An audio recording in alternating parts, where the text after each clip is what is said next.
What's up everybody, Tech Chucker here, and today I've got another review for you of the Hasbro Marvel Legends Sandman Wave Green Goblin. Now this wave was probably my most anticipated wave since the Juggy wave, but I'm actually more excited about this wave than I was with Juggernaut. And I was never seeing this wave in my town for the longest time. Pretty much I'm late. I'm late to the game. My town is late to the game, but all of a sudden it showed up. And you know what? I scored this guy for 12 and a half bucks. So that's pretty awesome, I'd say. But you know what? We're going to try and take an objective look at this figure. So let's crack this thing open and take a closer look. All right, so we're going to take a look at the articulation first, and one thing to note is this figure is exactly the same body mold as the Hobgoblin. Oh, there, and so we'll talk about this issue with the hand, at least on mine that I've been having, but we'll talk about that in a little bit. But let's check out the articulation first so we can see what we're dealing with. So his head comes on a ball peg with a hinge, just as we'd expect. He can look up that much, which is pretty good. It looks weird. It looks terrible, actually. And he can look all the way down, which is good as well. I really feel as though the head sculpt with this neck, it's a little too high. I don't know what the deal is, but it looks weird. He's got good side to side. No problems with that. And then because of the way that they did this, he does have really, really good tilt capability within that head. So with that, I'm really happy, and you get a lot of good emotive options. The shoulders are on a ball hinge, and you do have to be kind of careful. You got to try and finagle it to be able to get that arm out. Otherwise, he's going to catch on that shoulder lip. But he can get his arm out a decent amount. He's got full rotation of that arm. You can see that lip there. That's what catches. And it's kind of hard to get that. But he's got a bicep swivel, works very well. Double jointed elbows, which there's really no issues. It'd be nice if he could get it to bend a little bit more, but that wrist thing is kind of getting in the way. And then he's got a peg joint and a hinge in his wrists. And those work relatively well. Those wrist wraps do kind of get in the way of that.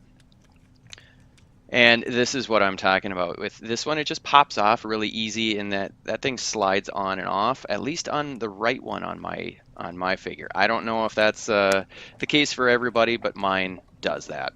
In the torso, he's got a hinge, which it feels as though he should be able to go one more click, but I can't get mine to go. So he doesn't have that great a forward. Back is decent, but again, it looks kind of cruddy with that choppy cut at the top. But you know what? I still like it. He's got a waist swivel, which works very, very well. No issues, nothing getting in the way of that. The belt does float, so you can move that out of the way if you need to.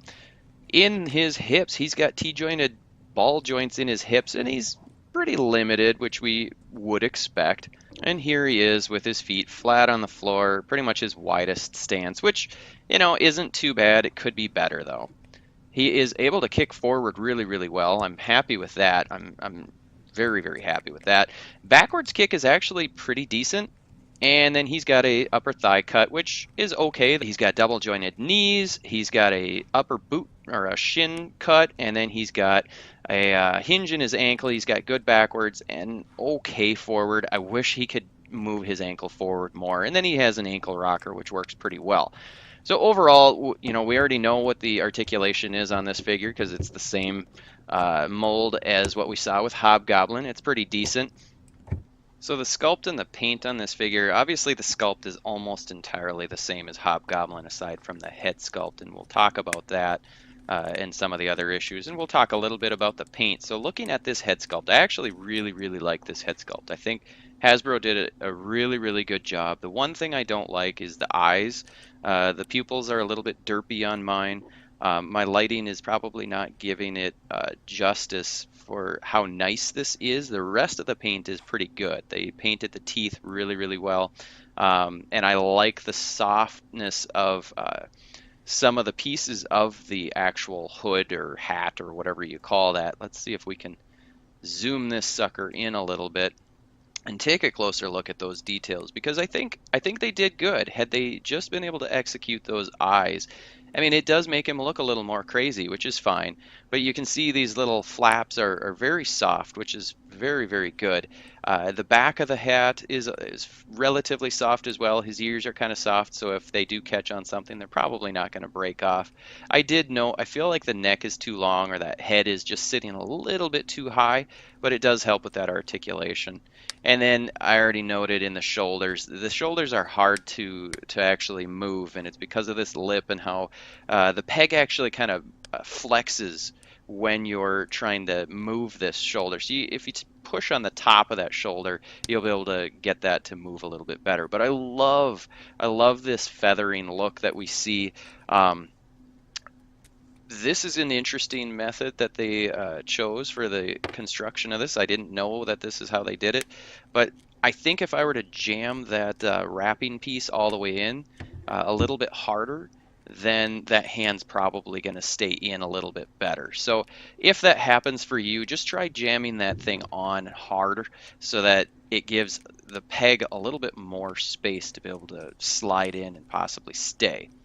So we saw this satchel before with the Hobgoblin as well. I'm not a huge fan of it, but you kind of need it to be able to break up the monotony of the torso because there's really nothing going on in the torso. The belt, I feel the belt is a little simple, but it does the job. The paint is okay.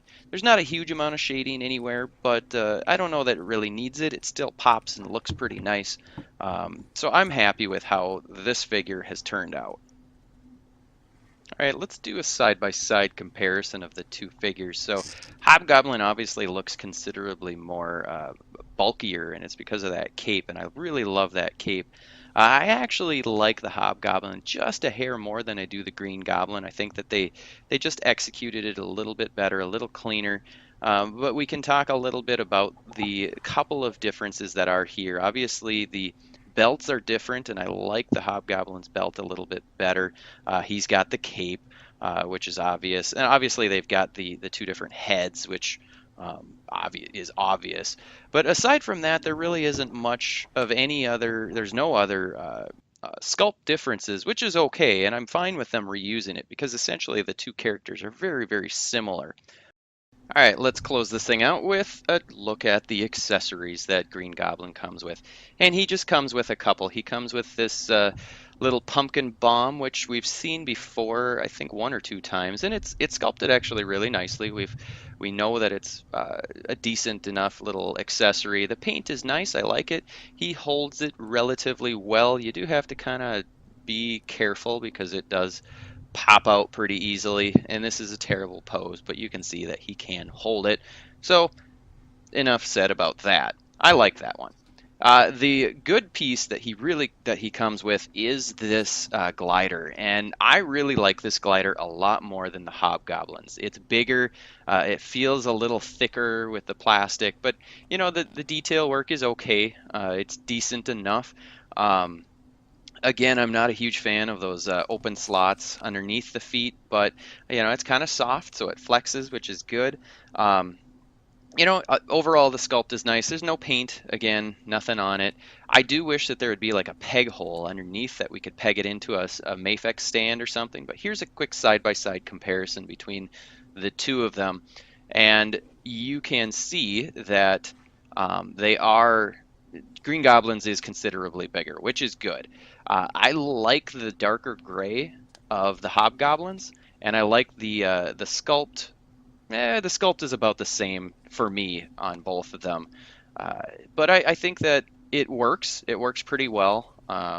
Again, I wish that there was a peg hole somewhere on there so that we could actually mount it onto one of these stands, and then you could get them standing a little higher on that, or mounted higher with one of those flight stands, which would be nice. But aside from that, I really like it. It looks great. It could use some paint is all. I don't really think that there's much of any other accessories that we need for this figure. I think, you know, I'm satisfied. Yeah, maybe some alternate hands, actually. That would be nice to have some alternate hands. I'll have to look through and see if I have any purple or figures that have purple hands that I could swap out, since I know that those hands come out. So if you know of any figures that have purple hands that I could possibly swap to get some fist hands and whatnot, let me know in the comments below. Alright folks, so what do you think? Is this figure a dud? Is it the best figure of the wave? So far this is the first one that I've opened up of the wave. I've got a few more that I've picked up. I still need about 3 more to complete the whole wave, which I plan on doing. Whether or not I'll get a chance to review all of them, who knows? But let me know in the comments what you think of this review. Not of the review, don't tell me what you think of the review. I already know you think it's amazing. What do you think of the figure? That's what I'd like to know. Alrighty folks, I hope you liked this video. If you did, go ahead and hit that like button. If you haven't already done so, click the subscribe button. Check out some of my other videos. You can see them right up here and down here. Also, check out the featured video that I've got here. Every single video I'm going to feature someone else's video. Somebody who has a channel, either it's an up-and-comer like myself or somebody who's an old pro. Whatever it is, it's going to be awesome. So make sure you go check it out, like their content, subscribe to their channel, and until next time, I'll see you later. Tetris Brain Blast.